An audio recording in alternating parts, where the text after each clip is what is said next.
अस्सलाम वालेकुम। उम्मीद है आप सब खैरियत से होंगे। लास्ट टाइम हम चैप्टर 1 की एक्सरसाइज कर रहे थे तो कुछ क्वेश्चंस में स्टूडेंट्स को इशू आ रहा था, तो चलते हैं उन रिमेनिंग क्वेश्चंस को हम सॉल्व करते हैं। The first question is question number 32। Radioactive decay of a carbon 14 is used for estimating the age of organic material. तो जितने भी ऑर्गेनिक मटेरियल हैं उनके अगर आपने एज को एस्टिमेट करना हो तो उसके लिए जो प्रोसेस शुरू होता है, जो यूज़ होता है, it is called radioactive decay of carbon 14। अब इसको सादा लफ्ज़ों में अगर मैं समझाऊं तो जिस तरह अक्सर आपने सुना होगा कि जी इहराम मिस्र में आपको एक मम्मी मिल गई और ये इतने हज़ार साल पुरानी है, तो हमें किस तरह पता चलता है कि भाई ये जो है 10,000 साल पुरानी है, ये 50,000 साल पुरानी है, या कोई भी जो फॉसिल्स आपको मिलते हैं ये डायनासोर्स के ज़माने के हैं या ये बड़ी वेल मछली के हैं, वट एवर, ये सारा कुछ हमारे पास एक मैथमेटिकल फार्मूला होता है जिसकी मदद से हम फाइंड आउट करते हैं। जितने भी ऑर्गेनिक मटेरियल्स होते हैं उनके अंदर, तमाम के अंदर जो कार्बन 14 है ये प्रेजेंट होता है, हमारे जिस्म का हिस्सा भी है। और जब तक इंसान एक ज़िंदा रहता है या कोई भी जो ऑर्गेनिक मटेरियल है वो लाइव होता है, कार्बन 14 उसमें 100% मौजूद होती है। लेकिन जैसे भी वो मर जाता है, जैसे इंसान एक्सपायर हो जाता है, उसके बाद उसके अंदर जो कार्बन 14 की परसेंटेज है वो 100% से आहिस्ता आहिस्ता कम होने शुरू हो जाती है। तो जैसे ही आपको कोई फॉसिल्स वगैरह को हड्डियाँ वगैरह मिलती हैं, कोई मम्मी वगैरह मिलती है, तो हम क्या करते हैं उस बॉडी के अंदर या उस हड्डी के अंदर जो है कार्बन 14 का परसेंटेज चेक कर लेते हैं। और जैसे ही हमारे पास कार्बन 14 के परसेंटेज आ जाती है तो हम फिर देखते हैं कि कितना टाइम इसको गुजर चुका है कि जब ये 100% से जो करंट परसेंटेज है उधर तक आई है। और ये सारा कुछ मैथमेटिकल फार्मूलेशन और मॉडलिंग के ज़रिए होता है। जिसकी मैथमेटिकल मॉडलिंग है, जो डिफरेंशियल इक्वेशन है, वो आप इंशाल्लाह जो है जो जब आप एक सब्जेक्ट पढ़ेंगे, आपका एक कोर्स है मॉडलिंग एंड सिमुलेशन, तो उसके अंदर बाकायदा आपको वो एक सारे का सारा मॉडल जो है ड्राइव करवाया जाएगा। यहाँ पर हम उसके रिजल्ट्स को यूज़ कर रहे हैं जस्ट। तो उसने कहा था decay model with the exponential function, ये आपके सामने गिवन है, F of T is equal to F naught या एफ ऑफ जीरो ई की पावर के टी। अब इसके अंदर हमारे पास चार चीज़ें आ रही हैं, F of T, F of zero, के और टी। इन चार वेरिएबल्स को देखते हैं कि ये क्या बताता है। तो where T is the time, T हमारे पास एक टाइम है। F of zero is the amount of material at T is equal to zero, यानी कि जब बॉडी अलाइव थी, जब इंसान जिंदा था, तो उसके बाद उसकी जो ओरिजिनल अमाउंट है वो कितनी थी। F of T is the amount of material at time T, कि जब हमारे पास जो करंट हमारे पास परसेंटेज आ रही है, जब हमने मम्मी का जो है परसेंटेज फाइंड आउट की, उस टाइम वो जो टाइम है वो हमारे पास टी है, और जो अमाउंट है that will be F of T. Okay जी, एफ नॉट जो है वो 100% जब उसके अंदर था मटेरियल, और एफ ऑफ टी जब हमारे पास उसके अंदर कुछ डिकेइंग प्रोसेस हो गया है और जिस टाइम पे हम उसकी मेजरमेंट कर रहे हैं वो हमारे पास एफ ऑफ टी होगा। या किसी भी टाइम के ऊपर हम जानना चाहते हैं कि भाई इसका एक सेकंड सिनेरियो ये भी हो सकता है कि जितने भी ऑर्गेनिक मटेरियल्स होते हैं, ये जो यूरेनियम वगैरह एटम बम में यूज़ होते हैं, ये वक्त के साथ साथ डिके होते जाते हैं। तो अगर हमने फाइंड आउट करना हो कि भाई ये यूरेनियम है और हम बम बनाने के लिए इस्तेमाल कर रहे हैं, तो कितने सालों बाद ये कम होना शुरू होगा, तो हम जो है टी के अंदर वैल्यू पुट करके जो ईयर्स है उसके अंदर देख सकते हैं कि कितने सालों बाद ये कम जो है आधा हो जाएगा, 3/4 हो जाएगा, वट एवर जो भी हम अमाउंट फाइंड आउट करना चाहते हैं। एंड के इज़ अ कांस्टेंट, ठीक है जी। तो इस इक्वेशन में हमारे पास चार वेरिएबल्स हैं, दैट मीन अगर हमारे पास तीन वेरिएबल की वैल्यूज हैं तो चौथी हम ऑटोमेटिकली फाइंड आउट कर सकते हैं। यहाँ पर उसने हमें बताया एक हिंट कि carbon 14 has a half life of approximately 5730 years, यानी कि ये नहीं है कि 1 साल के अंदर 2 साल के अंदर कम हो गया, 5000 तकरीबन 6500 साल लगते हैं कार्बन 14 को जब वो आधा हो जाता है। हाफ लाइफ से मुराद ये है कि अगर लेट से ओरिजिनल अमाउंट थी 100 kg, लेट से दिस इज एफ नॉट, तो जब टाइम होगा 5730 ईयर्स, तो फिर एफ ऑफ टी क्या होगा 50 kg, तब वो आधा रह जाएगा। ऐसा टाइम जिस पे जो हमारे पास करंट मटेरियल है वो इनिशियल अमाउंट का आधा हो जाए, वो वाला टाइम, उसको हम स्पेसिफिकली कहते हैं it is a half life of that material. तो इसको हम यानी किस तरह भी लिख सकते हैं कि H F of T is equal to H, usually capital H से डिनोट किया जाता है हाफ लाइफ को। जब टाइम हाफ लाइफ होगी तो वो क्या होगा, जो भी इनिशियल अमाउंट है 100% वाली उसका आधा। अब ये उसने आपको जस्ट एक फैक्ट दिया है कार्बन 14 से रिलेटेड, और जाहिर सी बात है ये एक किस्म का हिंट है। तो आगे देखते हैं ये हिंट कहाँ पर यूज़ होगा। तो नेक्स्ट उसने बताया, ये सारा सिनेरियो उसने आपको रेडियोएक्टिव डिके मॉडल के बारे में बता दिया। उसकी हमें इक्वेशन दे दी, वो इक्वेशन हमारे पास है और इसी इक्वेशन को हमने यूज़ करना है। इसके अंदर जो तमाम वेरिएबल्स हैं उसके बारे में हमने इन्फॉर्मेशन पढ़ ली है।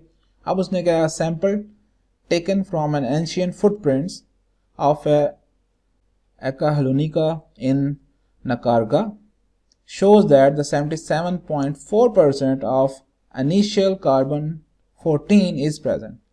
उसने किसी भी जो सब्सटेंस है, ठीक है, आका हलूनिका जो कि नाकारगा के अंदर कहीं पर है, नाकारगा कोई प्लेस होगी, आप इसे गूगल पे चेक कर सकते हैं।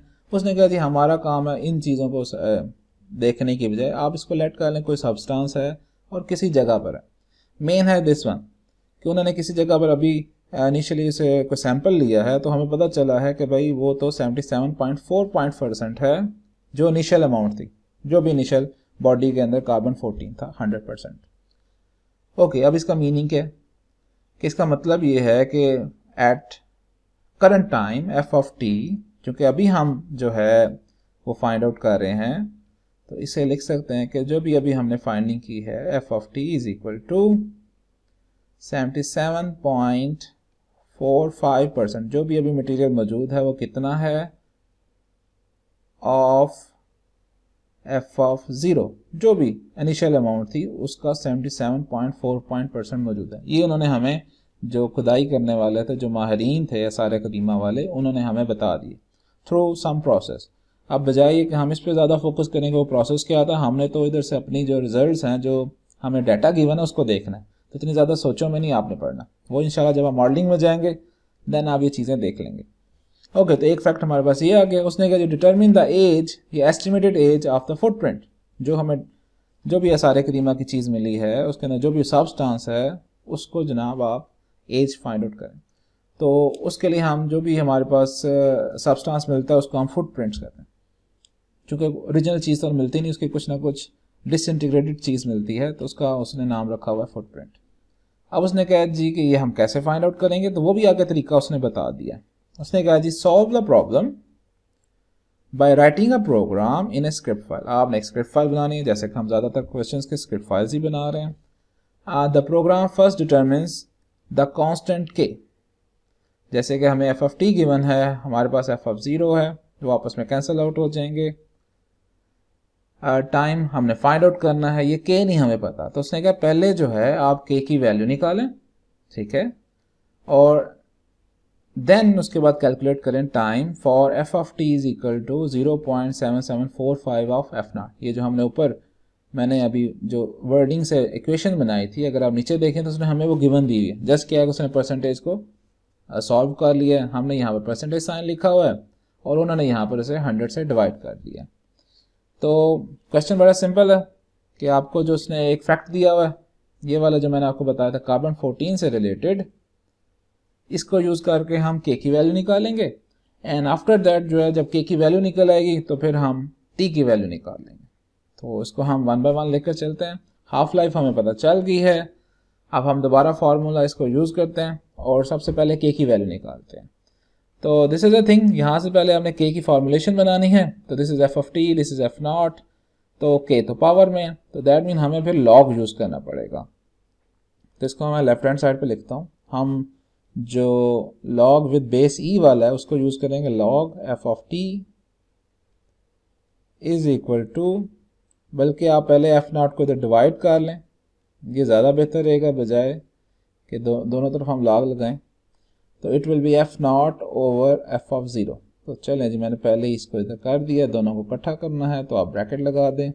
दूसरी तरफ जो लॉग लगाएंगे तो पावर को उतार देगा, दैट विल बी के टी लॉग ऑफ ई। अब बेस ई का लॉग है तो इसका मतलब है जो लॉग ऑफ ई होगा दैट वैल्यू विल बी 1। तो नेक्स्ट हमारे पास जो है टी की वैल्यू हम इजीली फाइंड आउट कर सकते हैं, के को दूसरी तरफ डिवाइड कर दें this is our formula 1/k, oh sorry, हमने k की वैल्यू निकालनी थी तो यहाँ पर k आ जाएगा। चलो मैं नीचे लिख लेता हूँ, गलती होगी है। तो this is k and k is equal to 1/t and log of f of t over initial amount f of 0। अब यहाँ पर हम ये वाला फार्मूला किसके ऊपर अप्लाई करेंगे, ये जो हमें फैक्ट दिया carbon 14 has a half life of approximately 5730 years। यहाँ पर इसका मतलब है कि जब t की वैल्यू हमारे पास 5730 years होगी तो तब हमारे पास जो करंट अमाउंट है f of t वो क्या हो जाएगा, जो इनिशियल अमाउंट है उसकी हाफ हो जाएगी। तो that will B f0 divided by 2। तो अगर हम इसको सिंप्लीफाई करें तो दिस विल बी 1/5730। यहाँ पर आप इसको किसी वेरिएबल में भी डिफाइन कर सकते हैं, it's up to you. And log of f of 0 आपस में कटिंग होगी 1/2। तो ये यहाँ से आपके पास k की वैल्यू निकल आई। ओके, तो when you have k value, इसको हम लिख लेते हैं a। अब आप इस फार्मूले के अंदर हमारे पास k की वैल्यू भी है, we need to find time, हमारे पास f of t भी है, ये जो हमें गिवन है दिस वन।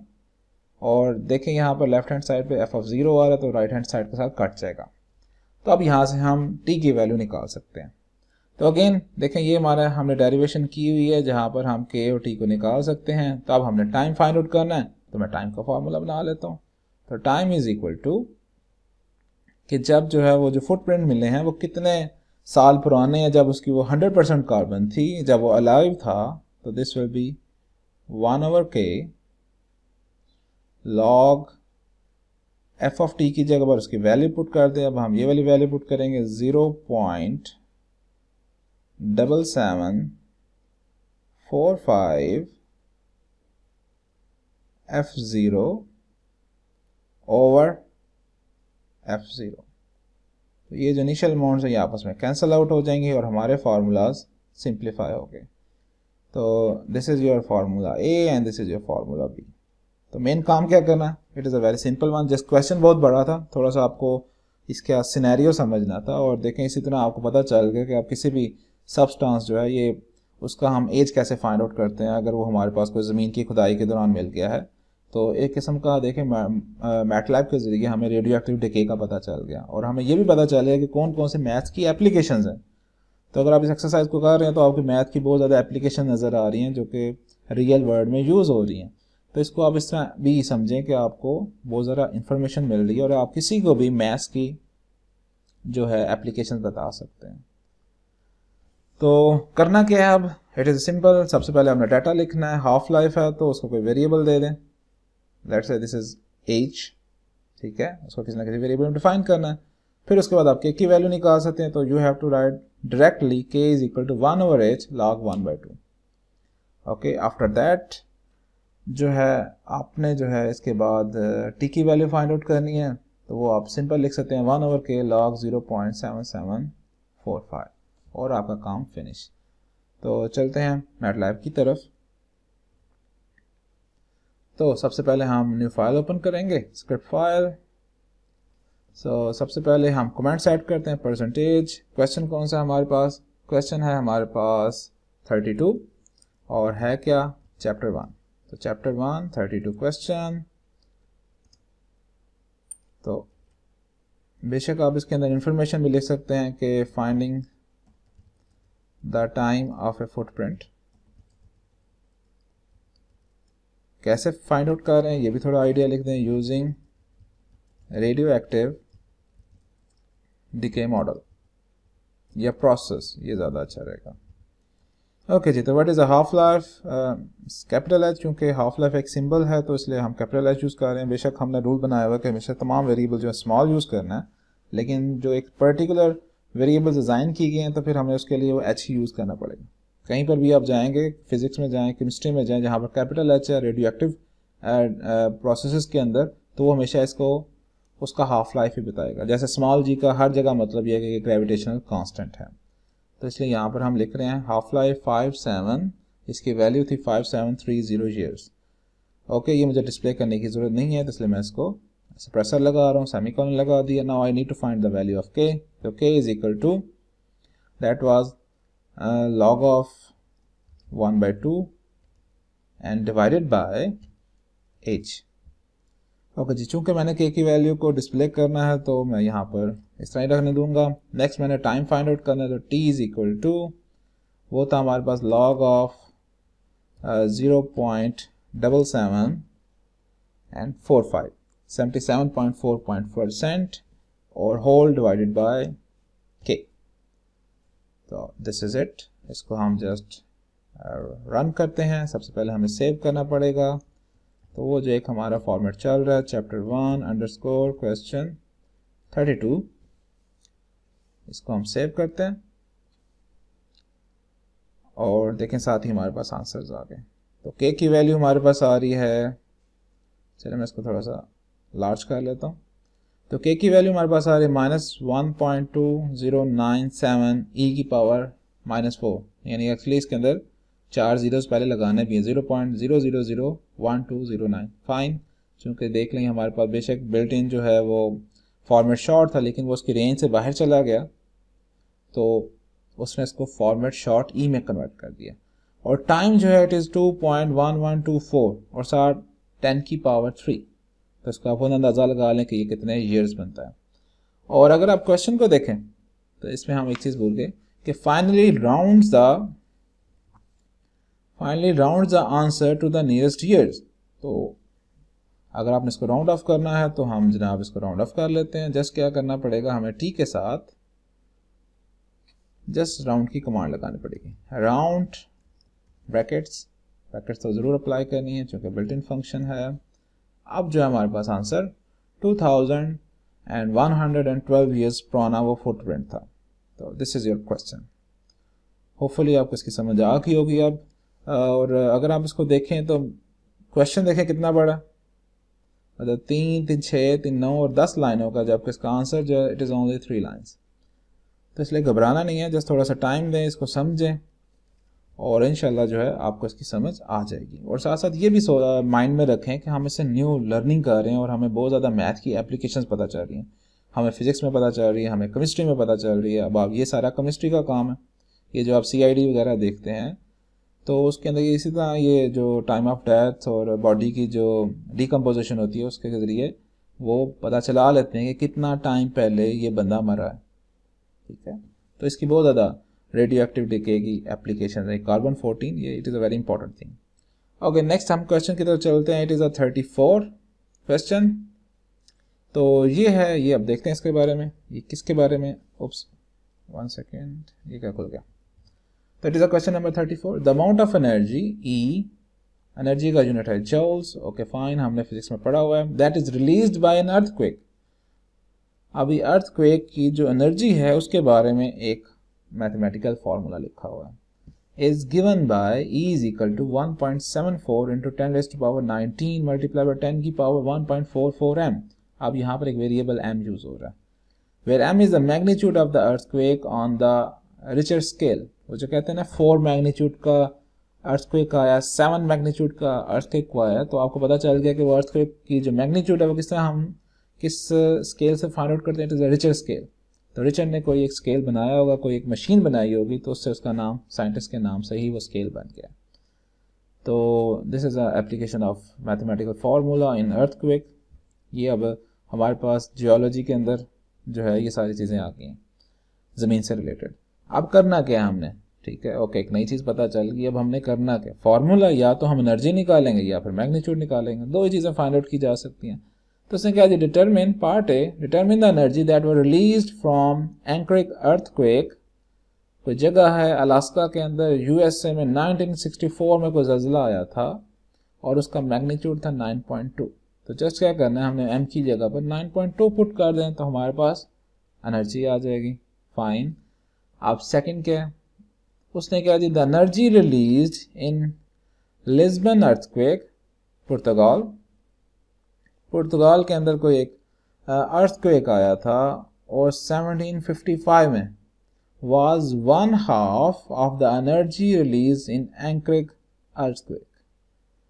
मतलब जो प्रीवियसली हमने एनर्जी फाइंड आउट की है पुर्तगाल में, उस प्रीवियस एनर्जी का हाफ एनर्जी का आया था। ठीक हो गया। फॉर एग्जांपल से अलास्का के अंदर 100 एनर्जी आई थी, तो जो पुर्तगाल का अर्थक्वेक था उसके अंदर उसकी हाफ हो गई, दैट विल बी 50। तो जो भी आपने प्रीवियस वैल्यू निकाली है, आप सेकंड क्वेश्चन के लिए वो जो एनर्जी होगी वो प्रीवियस का हाफ हम 2 से डिवाइड कर लेंगे। And determine the magnitude of the earthquake in Lisbon on Richter scale. अब हमने मैग्नीट्यूड फाइंड आउट करना है। तो आपको पता है कि मैग्नीट्यूड के लिए हमें, अब चूंकि पावर में तो हमें लॉग लगाना पड़ेगा।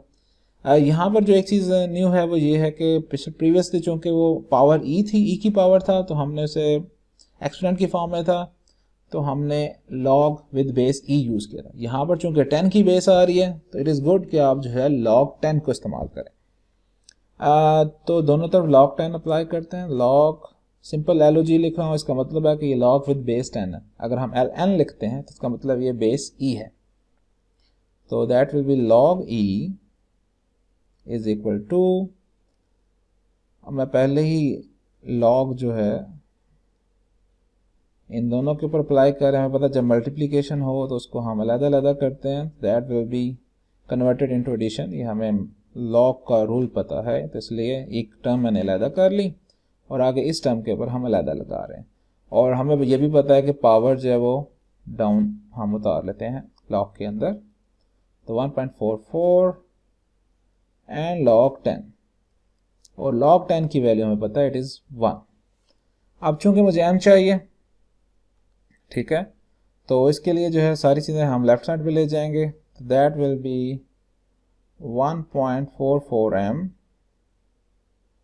इज इक्वल टू, ये जो सारा पार्ट है ये उधर जाके नेगेटिव में हो जाएगा, और हमें पता है जब नेगेटिव होता है तो लॉग उसको डिवीजन में चेंज कर लेता है। ये हमने रूल एक पढ़ा हुआ है, log a over b is equal to log a minus b। तो इसमें वाइस वर्सा भी है कि अगर दो log आपस में माइनस हो रहे हैं तो उनको इकट्ठा कर लो, उन्हें डिवाइड कर लो। तो मैं इसे यहाँ से सिंप्लीफिकेशन डायरेक्ट कर लूँगा कि log e divided by 1.74 into 10 की पावर 19। ओके, अब यहाँ पर 1.4 है, तो इसको जनाब दूसरी तरफ जाके डिवाइड कर लें, तो दैट विल बी 1.44। तो दिस इज योर फार्मूला। अब आप इसको अप्लाई कर सकते हैं। हाँ, तो चलते हैं मैटलैब की तरफ कि क्या इसका सोल्यूशन आता है। तो इट इज़ 1.74 1.44, हाँ 1.44 ही है, तो ये हमारे पास 1.44 डिवीजन है। एंड देन तो चलते हैं मैटलैब की तरफ। अगेन न्यू स्क्रिप्ट फाइल, तो यहाँ पर हम न्यू स्क्रिप्ट फाइल करेंगे। So this is question 34 and chapter 1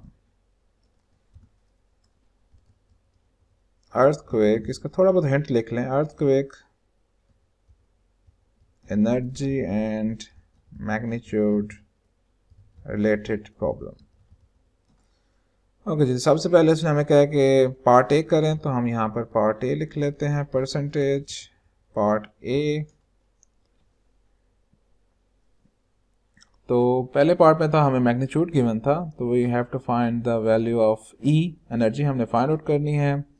तो मैग्नीट्यूड हम लिख लेते हैं m इज इक्वल टू 9.2। अब चूंकि आगे भी मैग्नीट्यूड यूज़ होना है, तो यहाँ पर हम इसको थोड़ा सा जो उसकी प्लेस है उसके साथ कर लेते हैं कि M अलास्का, ठीक है, जगह का नाम था अलास्का, तो उसके स्पेलिंग्स हम चेक करते हैं, ALASKA। तो उधर जो मैग्नीट्यूड आया था इट वाज 9.2। ये शो करने की ज़रूरत नहीं है, we need to find the energy. Energy जो कि स्पेसिफिकली कैपिटल ई से शो हो रहा है, तो आप कैपिटल ई से लिख लें और साथ अंडरस्कोर अलास्का कर लें, क्योंकि नेक्स्ट पार्ट में भी हमने एनर्जी फाइंड आउट करनी है जो कि पुर्तगाल के अंदर थी। तो इसका फार्मूला है, इट इज सिंपल, 1.74 इंटू ई की पावर 19, तो हमें पता है E19 लिख लेंगे तो ऑटोमेटिकली ये मल्टीप्लिकेशन ही है, एंड मल्टीप्लाई बाय 10 की पावर, तो वी विल राइट 10 की पावर, चूँकि वो आगे साथ वेरिएबल आ रहा है 1.44 मल्टीप्लाई बाय m, तो इसलिए इसको मुझे अब 10 की पावर की फॉर्म में लिखा हो। तो जहाँ पर सिंपल स्केलर था 10 की पावर 19, वो मैंने E19 लिख लिया, और आगे जो है वो मैंने 10 की पावर की फॉर्म में लिख लिया, चूँकि यहाँ पर ये m आ रहा था। तो आप दोनों तरह से लिख सकते हैं, कोई मसला नहीं है। आप इसको E के लिहाज से भी करके देखिएगा तो क्या आंसर आता है। सेकंड इज, चलो इसको मैं थोड़ा सा डाउन कर लेता हूँ। Second is part B. Okay, तो पार्ट बी में हम क्या कर रहे हैं कि हमारे पास एनर्जी गिवन है, we need to find the value of magnitude. तो I will write E underscore Alaska की जगह सेकंड पार्ट में हमारे पास क्या है, जगह का नाम, चलो इलाके का नाम हम लिख लेते हैं पुर्तगाल। तो POR, चलो इसको small TUGL Portugal is equal to, तो that will be energy in Alaska divide by 2। Spellings का ध्यान रखना है, डिवाइडेड बाय 2। जितनी एनर्जी अलास्का में थी पुर्तगाल वाले अर्थक्वेक के अंदर, उससे हाफ थी।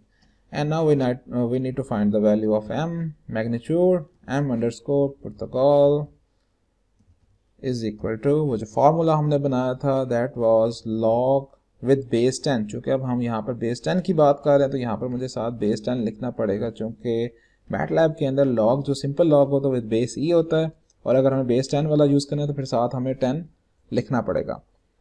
तो that is e, जितनी एनर्जी थी पुर्तगाल के अंदर, और डिवाइडेड बाय 1.74 इंटू 10 की पावर 19। तो I will write E19 and then whole divided by 1.44। तो दिस इज आवर क्वेश्चन। अब इसको हम रन करते हैं। जाहिर सी बात है सबसे पहले वो हमसे फाइल सेव करने को कहेगा। तो अगेन फॉर्मेट को फॉलो करते हुए चैप्टर 1 अंडरस्कोर क्वेश्चन 34, तो सेव, और उसने कहा कहीं पर आपको प्रॉब्लम आया है, चलें एरर आ गया, कोई मसला नहीं। Undefined function m, variable m in chapter 1 question number 34 line 6। तो लाइन 6 ये थोड़ी सी गलती होगी कि मैंने मैग्नीट्यूड जो है वो अलास्का लिखा हुआ है और यहाँ पर मैंने m लिख लिया। तो देखिए मैटलैब में हमें बता दिया कि आपने m को जो है डिफाइन नहीं किया हुआ। तो m अंडरस्कोर अलास्का, इधर से हम इसको क्लियर कर लेते हैं, बल्कि क्लियर ऑल कर लेते हैं। बल्कि इससे भी बेहतर ये है कि आप फाइल के अंदर ही क्लियर ऑल और CLC लिखते हैं, बिकॉज यहाँ पर तो लेट से मैंने m नहीं लिखा, हो सकता है पहले कैपिटल M कहीं पीछे वर्क स्पेस के अंदर सेव हो, तो इसने तो क्वेश्चन सॉल्व कर देना था और हमें गलती भी पता नहीं चलनी थी। इसलिए बेहतर जो है स्टाइल यही है कि आप हर फाइल से पहले क्लियर ऑल और CLC लिखें, ताकि अगर वर्क स्पेस के अंदर कोई वेरिएबल है तो वो डिलीट हो जाए। और अगर यहाँ पर आपने कहीं पर मिस्टेक की हुई है, जैसे अक्सर होता है फार्मूला वाला ही हम वेरिएबल लिख देते हैं, जबकि यहाँ पर हमने उसको अलग से डिफाइन किया होता है, तो फिर ये वाली गलती नहीं आपसे पकड़ी जाएगी अगर आप ये वाली जो एक लाइन है इसको यूज़ नहीं करते। तो it is a good practice. देखिए मैं भी भूल गया था, तो चलें लकीली यहाँ पर पहले मैंने कोई कैपिटल M डिफाइन नहीं किया हुआ था वर्क स्पेस पे, लेकिन हर दफ़ा बंदा लकी नहीं रहता। तो इसको अगेन रन करते हैं। So now we have answers. Alaska के अंदर 3.08 इंटू 10⁻32 इतनी ज़्यादा एनर्जी थी, और जो पुर्तगाल का था हमारे पास मैग्नीट्यूड इट वाज 8.99, और अलास्का में जो था it was 9.2। So this is a thing. और यहाँ पर देख लेते हैं कहीं पर हमें राउंड ऑफ वगैरह का तो नहीं कहा गया, तो एक दफ़ा क्वेश्चन को दोबारा देख लें, और क्वेश्चन में कहीं पर भी हमें कोई भी चीज़ राउंड ऑफ करने को नहीं कही, तो ठीक है भाई, नहीं की तो सही है, आगे चलते हैं। So the next is question number 35। तो देखते हैं जी 35 में क्या चीज़ आ रही है। तो उसने according to Doppler's effect of light, तो लाइट के अंदर कोई डॉपलर इफेक्ट है। अब है क्या वो हम देखते हैं। The perceived wavelength lambda P, यानी जो ऑब्जर्वर है वो जो वेवलेंथ को परसीव कर रहा है, जो उसके मुताबिक उसे नज़र आ रही है, it is lambda P of A light source. किसी भी लाइट सोर्स की कोई वेवलेंथ है जो कि जो ऑब्जर्वर जो परसीव कर रहा है उसको हमने वेरिएबल देख दिया लैम्डा पी।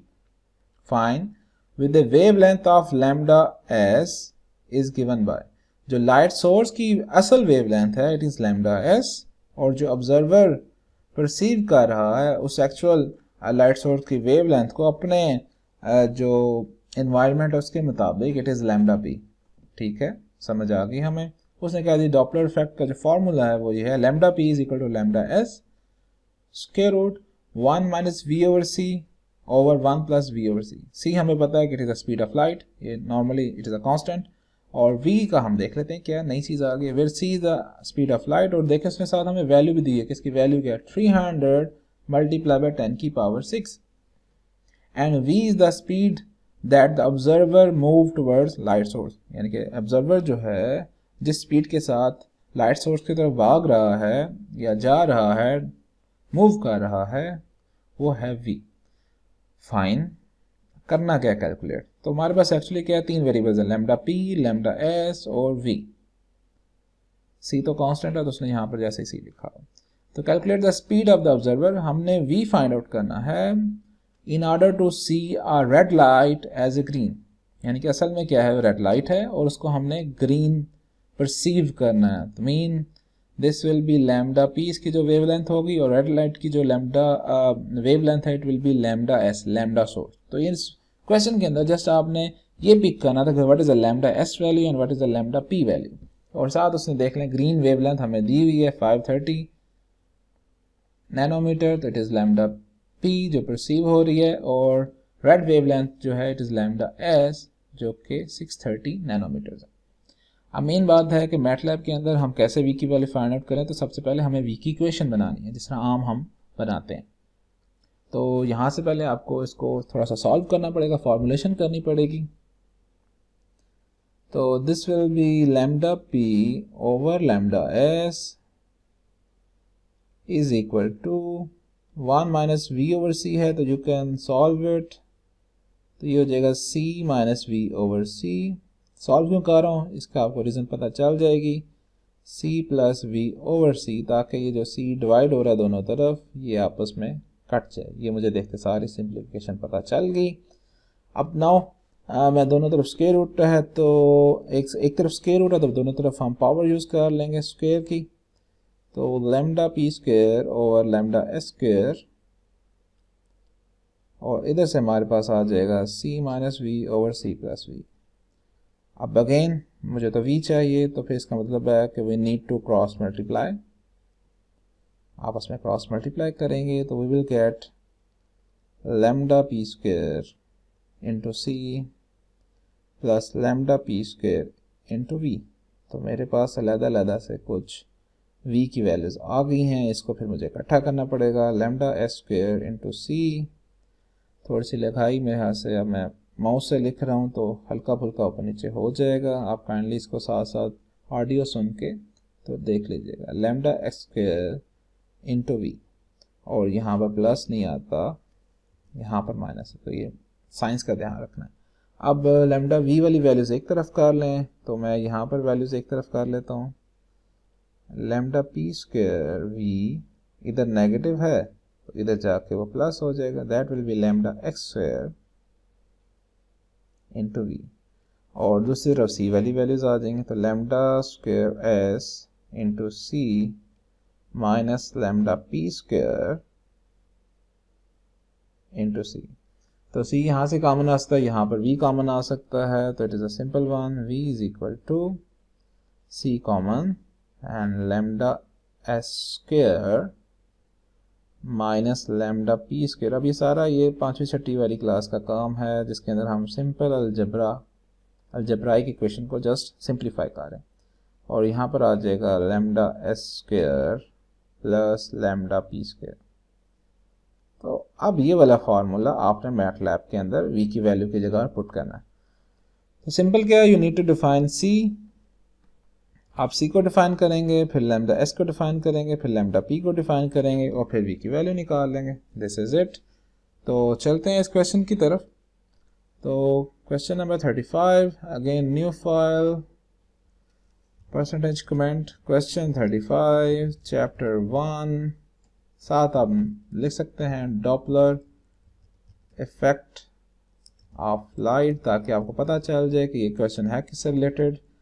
तो आप वैल्यूज लिख लेते हैं। c की वैल्यू है हमारे पास जो लाइट सोर्स है that light source the speed of light 300 into 10⁻⁶, तो वही नो के शॉर्टकट क्या है e की पावर 6। ओके, इसको हमने शो नहीं करना तो इसको हम वैसे ही शो लिख सकते हैं। नेक्स्ट है हमने जो लैम्डास हैं उनकी वैल्यूज़ लिखनी है।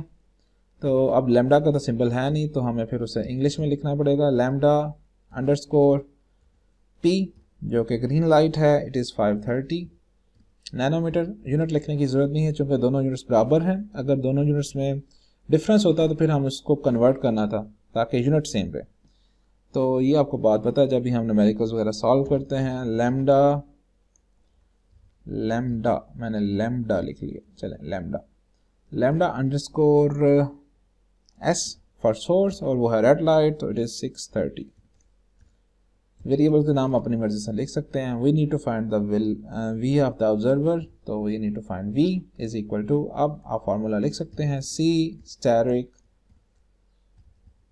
Lambda underscore P square, I think नहीं पहले एस आता है पी नहीं आता, एस सोर्स का square minus lambda underscore P जो परसीविंग वेवलेंथ है की पावर 2, और साथ ही इसको हमने डिवाइड भी करना है इस होल के साथ, तो डिवाइडेड बाय दिस वन, और जस्ट जो है सिंबल की जगह पर प्लस आ रहा है। तो यहाँ पर देखें मैटलैब में आपको कॉपी पेस्टिंग का भी फ़ायदा हो रहा है, वरना बाकी जगह पर आपको कैलकुलेटर में सारा दोबारा लिखना पड़ता है।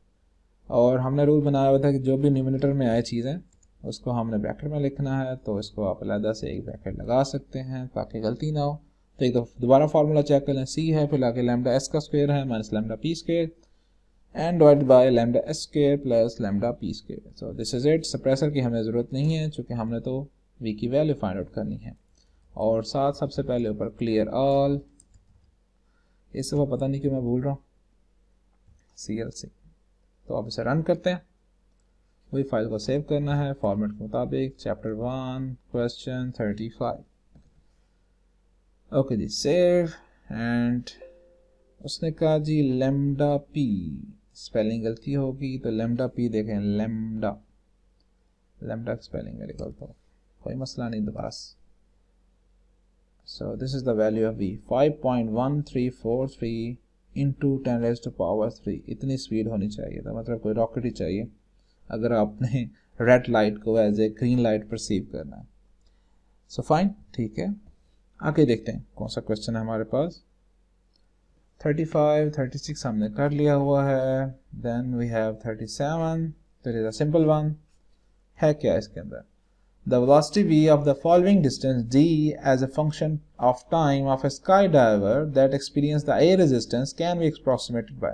तो आपने अक्सर मूवीज़ में देखा होगा कि स्काई डाइविंग एक बाकायदा एक हॉबी है, लोग इसको एंजॉय करते हैं। तो क्या एक बंदा पैराशूट के ज़रिए हवा से जहाज़ से जंप लगा देता है और देन आफ्टर सर्टेन टाइम वो जो है पैराशूट को ओपन कर लेता है। तो उसने आपको बताया कि अगर एक बंदे ने पैराशूट ओपन किया हुआ तो जाहिर सी बात उसको एयर रेजिस्टेंस मिलती है जिसकी वजह से उसकी जो स्पीड है गिरने की वो कम हो जाती है। तो उसने कहा वो वेलोसिटी जो है और जो डिस्टेंस है ज़मीन से उसका वो इजीली फाइंड आउट कर सकते हैं by using this mathematical formula. तो देखें यहाँ पर भी मैथ्स की एप्लीकेशन आ गई कि हम फॉर्मुलेशन कर रहे हैं, तो फिज़िक्स के अंदर ये यूज़ हो रहा है। और इसको एज ए स्ट्रेटजिक भी आप यूज़ कर सकते हैं कि जैसे फौजी वगैरह किसी जगह पर हमने ऐसे ड्रॉप करना है बंदों को और हमें पता है कि इतनी जहाज़ की ऊंचाई है, तो हम ये अंदाज़ा कर सकते हैं कि एक कितने मिनट के बाद फ़ौजी जो है हमारे ज़मीन पे उतर जाएंगे। क्योंकि सारी गेम ही टाइम की होती है, जितने भी फौजी ऑपरेशंस होते हैं, तो यहाँ पर हमें एडवांस में टाइम पता है कि भाई 2 मिनट लगेंगे, 3 मिनट लगेंगे, 5 मिनट लगेंगे। तो ये जो इक्वेशंस है ये बड़ी इंपॉर्टेंट है। तो देखते हैं, वेलोसिटी उसने बता दिया v(t) और उसका फार्मूला है mg। हमें पता है ग्रेविटेशनल कांस्टेंट है, m जो है वो मास होगा और k भी कोई एक कांस्टेंट है, 10 हाइपरबोलिक अगेन वही सेम मल्टीप्लाई बाय टाइम। और डिस्टेंस जो है फॉलोइंग डिस्टेंस d वो उसने हमें ये दिया है m और k log cos हाइपरबोलिक। और एक चीज़ जो बड़ी इसमें एक डिफरेंट आ रही है वो ये कि पहली दफ़ा आपने कहीं पर हाइपरबोलिक फंक्शंस की एप्लीकेशन देखी होगी। आमतौर पर हमने जो 9वीं 10वीं के अंदर जस्ट हाइपरबोलिक फंक्शंस को सॉल्व किया हुआ, लेकिन हमें ये नहीं पता था कि रियल वर्ल्ड के अंदर वो कहाँ पर यूज़ होते हैं। तो एटलीस्ट आप ये बता सकते हैं कि जो स्काई डाइवर्स हैं और विद एयर रेजिस्टेंस जो रियल एक उनकी इक्वेशंस हैं, वैसे बात रियलिटी के अंदर स्काई डाइवर्स को एयर रेजिस्टेंस का सामना करना पड़ता है, तभी तो वो आराम से उतरते हैं, वरना तो सीधा ही ज़मीन पे आके गिरे। तो उसके अंदर ये cos हाइपरबोलिक और tan हाइपरबोलिक डेरिवेशंस में यूज़ होते हैं। आगे जो है k की वैल्यू उसने हमें दी हुई है, इट इज़ अ 0.25 kg पर mass, it is a unit. तो उसने कहा mass जो है वो क्या है, m is a sky diver mass। अब ये थोड़ा सा फ़र्क है कि वेट में और mass में it is a different thing. तो इस चीज़ को पहले सर्च आउट कर लीजिएगा। स्काई डाइवर का वेट, यूजुअली हम वेट मेजर करते हैं। वेट क्या होता है कि ग्रेविटी कितनी हमें हमारे मैस को अपनी तरफ खींच रही है, उसके लिहाज से वो केजी निकल। तो इसकी मज़ीद आप डिटेल नेट पर सर्च कर लीजिएगा, लेकिन मैंने जस्ट आपको जो बताना था कि मैस और जो वेट है, जो आमतौर पर आप वेट करते हैं वेट मशीन के ज़रिए, वो दो डिफरेंट चीज़ें हैं। और G is a gravitational constant, वो उसने हमें वैल्यू दी है 9.81 is the acceleration due to gravity. T is the time, और टाइम का जो यूनिट है वो हमने सेकंड्स रखा हुआ है। तो ऑटोमेटिकली आप देख लें जो बाकी सारे हैं यूनिट्स, वो वहाँ पर भी सेकंड ही यूज़ हो रहा है। And since the sky T is the time in second since the sky diver starts falling, यानी कि जहाज से जैसे वो जंप करता है तो टाइम शुरू हो जाता है।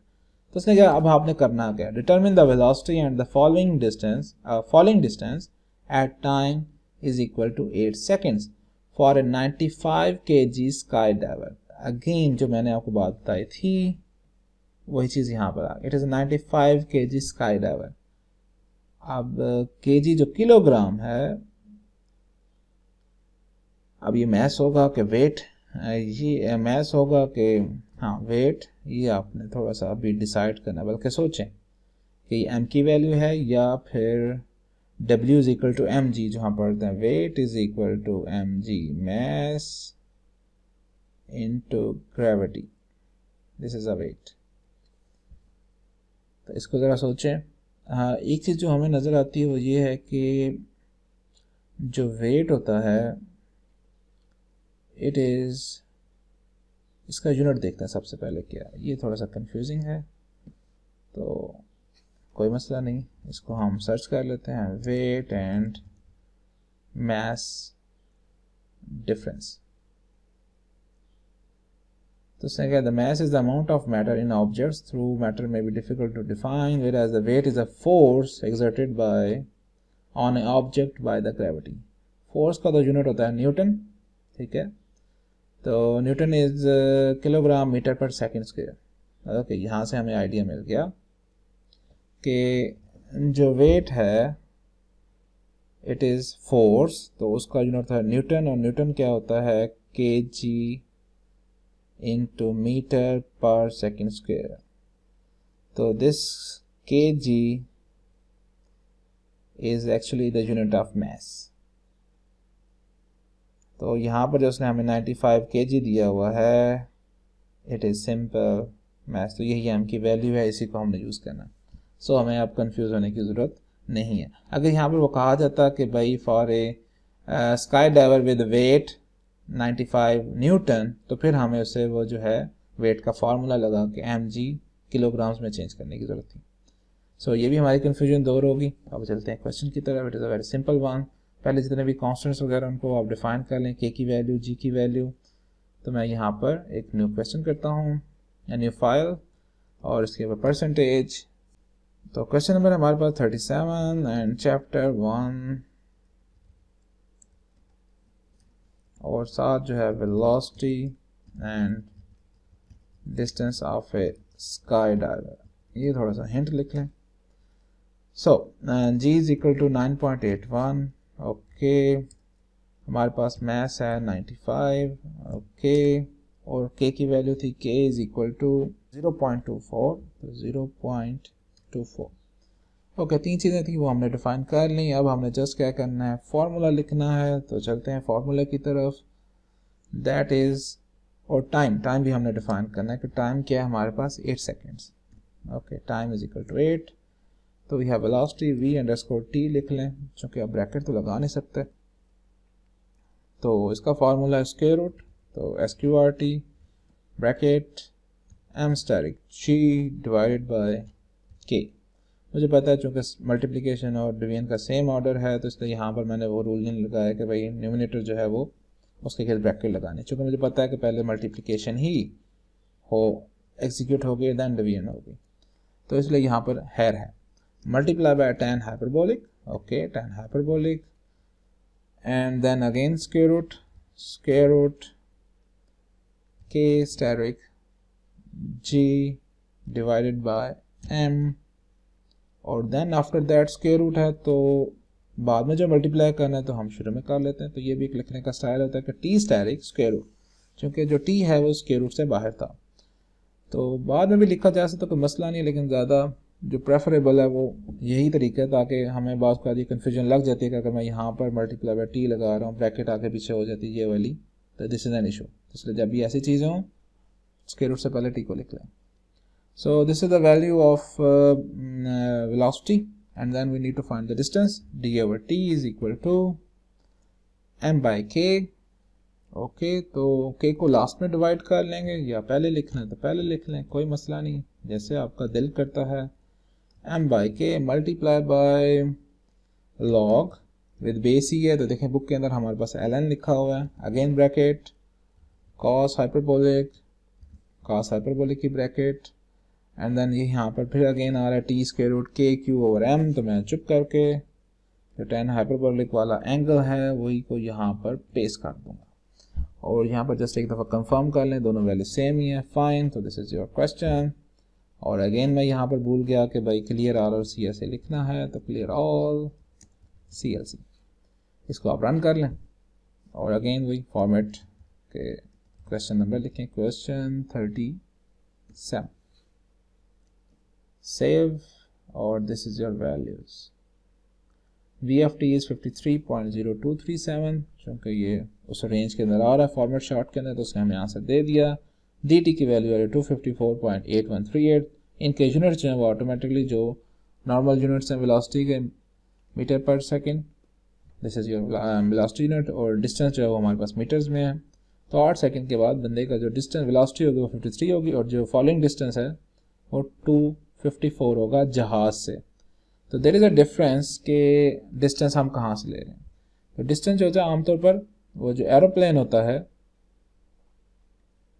वो उसी से मैयर किया जाता है कि इधर से जनाब बंदा किधर तक पहुंचा है। क्योंकि आप जिधर भी जा रहे हैं, चलो ये कोई बंदा बन गया और इसका ये कोई पैराशूट है। अब इसकी रीज़न क्या है कि आपको एरोप्लेन से क्यों हम डिस्टेंस मैयर कर रहे हैं, क्योंकि हर जगह पर मुख्तलिफ हाइट्स के ऊपर हम जाते हैं। तो अगर हम ज़मीन से डिस्टेंस निकालेंगे तो पहले हमें उसका डिफरेंस निकालना पड़ेगा कि भाई जो जिस जहाज़ पे हम जा रहे हैं वो कहाँ पर, हर दफ़ा फिर उसके अंदर से माइनस करें बंदे को। तो इसकी बजाय जो फार्मूलेशन है वो जहाज़ के लिहाज से कर ली जाए तो वो बड़ा इजी रह जाता है कि भाई जहाज़ से जो है 500 मीटर गुजर गए हैं, 1000 मीटर गुजर गए हैं, 10,000 मीटर गुजर गए हैं, तो ऑटोमेटिकली फॉर एग्जांपल ये 2000 मीटर्स के ऊपर है तो हमें अंदाज़ा होता रहेगा। तो दोनों तरीके यूज़ हो सकते हैं, लेकिन ज़्यादा फिजिबल एरोप्लेन वाला होता है, इसलिए हम डिस्टेंस जो एरोप्लेन से मैयर करते हैं। और यही वजह कि जब टाइम की वैल्यू ज़ीरो होगी तो फिर डी टी की वैल्यू भी ज़ीरो ही होगी और वेलोसिटी भी ज़ीरो, क्योंकि अभी बंदा जो है स्टिल जहाज़ के अंदर है, उसने मूवमेंट स्टार्ट नहीं की। तो ये थोड़ी सी चीज़ें जो आपको साथ साथ पता चल रही हैं, इसको एंजॉय करें और साथ साथ सीखें, और साथ साथ आपके पास बहुत ज़्यादा आंसर इन द सेंस आ रहे हैं कि आप से अगर कोई ये पूछे कि भाई मैथ्स की एप्लीकेशन क्या है, तो आप बता सकते हैं कि भाई ये केमिस्ट्री के अंदर है, डेड बॉडीज़ आप फाइंड आउट कर सकते हैं कि कब वो मरी। अगर आपके पास फॉसिल्स वगैरह हैं तो आप उसको बता सकते हैं कि मम्मी जो है कितने साल पुरानी है, ये जो हमारे पास हड्डी है ये कितने हज़ार साल पुरानी है। जस्ट हमारे पास वो जो वैल्यूज़ हैं वो होनी चाहिए। तो मैथ्स वालों का काम नहीं है कि वो C14% निकाले, मैथ्स वालों का काम है C14% की वैल्यू को हासिल करके आगे उसका टाइम कैलकुलेट करें, उसका जो फार्मूला है वो ड्राइव करें। इस तरह आप जो है पैराशूट की जो ड्राइविंग है उसका बता सकते हैं। तो आज की इस लेक्चर में हमने बहुत सारी चीज़ें सीखी। एक जो है पैराशूट जो पैराग्लाइडिंग है, नहीं paragliding is a different thing, sky diving, तो उसके अंदर वेलोसिटी और dt कैसे फाइंड आउट करते हैं, डिस्टेंस, वो हम बता सकते हैं। और साथ साथ ये भी एक एप्लीकेशन आपको पता चल गई कि हाइपरबोलिक जो फंक्शंस है वो कहाँ पर यूज़ होते हैं, हमने फालतू में नहीं पढ़े हुए। और जो प्रीवियस क्वेश्चन था डॉपलर इफेक्ट, उसके अंदर हमने देख लिया कि हम डिफरेंट वेवलेंथ्स को अगर हमने आपस में हमने ग्रीन कलर को और रेड कलर को ग्रीन परसीव करना है तो उसके लिए हमें पता नहीं कितनी स्पीड जो है वो चाहिए, हज़ारों में। और देन हमने जो जियोलॉजी है उसके अंदर देख लिया कि भाई ये तो अर्थक्वेक्स को भी मेजर कर सकते हैं। And the first was radio activity के। तो होपफुली आपको ये लेक्चर समझ आ गया होगा और अगर स्टिल कोई आपको इसमें कोई कन्फ्यूजन है तो आप कमेंट्स वगैरह में पूछ सकते हैं। Thank you very much.